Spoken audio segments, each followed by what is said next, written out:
Hello नमस्कार, स्वागत है आप सबका आपके अपने उत्कर्ष यूट्यूब चैनल पर। और मैं हूं आपका होस्ट दोस्त नरेंद्र चौधरी। आज का सेशन अपने आप में एक अनूठा और अनोखा होगा। क्यों कह रहा हूं? क्योंकि पीआरटी में होगी बीएड माने। अब ये समझ में नहीं आ रहा आधे बच्चों के, तो कहानी क्या है सर, ये पीआरटी कौन सी आएगी? इस पीआरटी में बीएड मानने कब से होने लगे? तो प्राइमरी टीचर की बात कर रहे हैं। और प्राइमरी टीचर भी कौन सा की यदि हम बात करें सर, आप लोग तो क्या कह रहे हो, हमारा समझ में नहीं आया। तो भाई साहब समझने की बात है, क्योंकि आप लोगों के मन में यह है कि सर राजस्थान की बात करें, अपने राजस्थान में जो थर्ड ग्रेड का टीचर होता है ना, उसी को तो हम लोग क्या बोलते हैं, पीआरटी। और सर पीआरटी के लिए तो भैया बीएसटीसी मान्य होती है। सर ये पीआरटी के अंदर थर्ड ग्रेड मान्य कहां से होने लग गया? यही तो भैया कंफ्यूजन है, यही तो बात है, यही तो सब कुछ जादू है कि पीआरटी में बीएड मान्य है। क्योंकि कई बार लगता था ना कि यार हमने तो बीएड कर रखी, पीआरटी में बैठ ही नहीं सकते। अरे भैया बीएड के बच्चे भी पीआरटी में बैठ सकते हैं। कौन सी पीआरटी की बात कर रहा हूं, ये चर्चा हम लोग करने वाले हैं आज के सेशन के अंदर। यदि हम बात करें तो आपको बता दूं, कल हम लोगों ने एक वीडियो बनाया था और वो था रेलवे के अंदर एग्जामों की।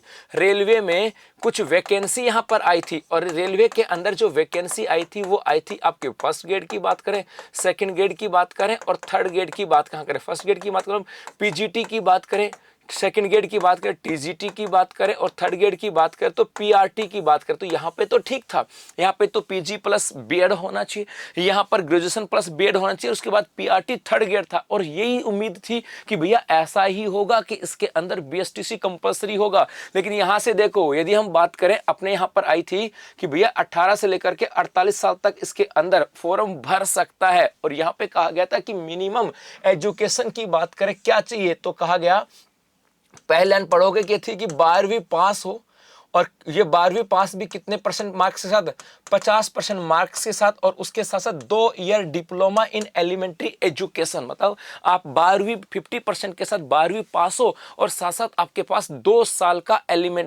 का डिप्लोमा होना चाहिए एलिमेंट्री एजुकेशन के अंदर। यह कहा गया था कि 12वीं पास हो 45% मार्क्स के साथ, और उसके बाद में 2 year diploma in elementary education, है ना, जो कि एनसीटी के अकॉर्डिंग हो।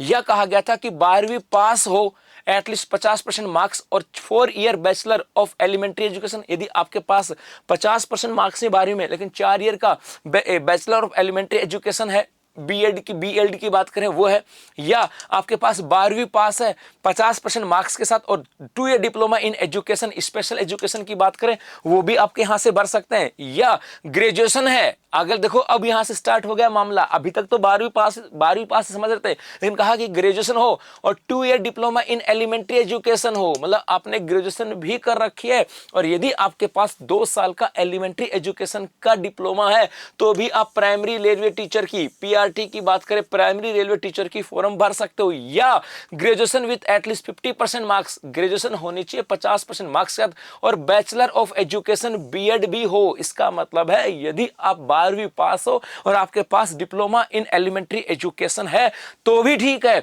यदि आप ग्रेजुएट हो और आपके पास डिप्लोमा इन एलिमेंट्री एजुकेशन है तो भी ठीक है। लेकिन इसके अलावा कहा यदि आप ग्रेजुएट हो और आपने बीएड कर रखी है, तो भाई साहब तब भी आप क्या कर सकते हो, ये फॉर्म अप्लाई कर सकते हो। और सुनो, post graduate with minimum 50% marks, यदि आपके पास पीजीटी है, मतलब आपने पीजी कर रखी है 55% मार्क्स के साथ, और इक्विवेलेंट है, and 3 year integrated BA MEd है। ये कहा गया कि आपने बीएड कर रखी है, मतलब एमए बीएड के बाद 3 ईयर इंटीग्रेटेड एमए बीएड है, तो भी अप्लाई कर सकते हो। पोस्ट ग्रेजुएट होना चाहिए, उसके बाद 3 ईयर इंटीग्रेटेड ये आपके पास डिग्री है, तो भी आप यहां से भर सकते हो। इसका मतलब है इस पीआरटी के अंदर भैया बीए बीएड वाले की बात कर रहा हूं, 12वीं प्लस एलिमेंट्री एजुकेशन वाले की बात कर रहा हूं, ग्रेजुएट प्लस एलिमेंट्री एजुकेशन वाले की बात कर रहा हूं, और ग्रेजुएट प्लस बीएड वाले की बात कर रहा हूं, और यहां पर post graduate with minimum 50% marks और equivalent grade and 3 year integrated MA BEd MEd हो, अर्थात आपके पास पीजी होने चाहिए, पीजी हो, और एक आपके पास इंटीग्रेटेड बीएड एमएड होनी चाहिए, क्योंकि बीएड के बाद क्या होती है, एमएड होती है। तो 3 ईयर इंटीग्रेटेड बीएड एमएड, मतलब पीजी प्लस बीएड एमएड है, तो भी आप फॉर्म भर सकते हो। तो ज्यादा ये सोचना नहीं कि सर हम पीआरटी में नहीं भर सकते। तो भैया जिन बच्चों जिन्होंने ग्रेजुएट थे वो आपके टीजीटी में भी अप्लाई कर सकते हैं, तो वो आपके पीआरटी में अप्लाई कर सकते हैं। मतलब बहुत बड़ा सब आप लोगों के लिए मौका, क्योंकि तैयारी तो कर रहे हो, और इस तैयारी को इस बार चौके के अंदर या रिजल्ट के अंदर तो आपको बदलना होगा। तो बस अभी के लिए इतना। धन्यवाद।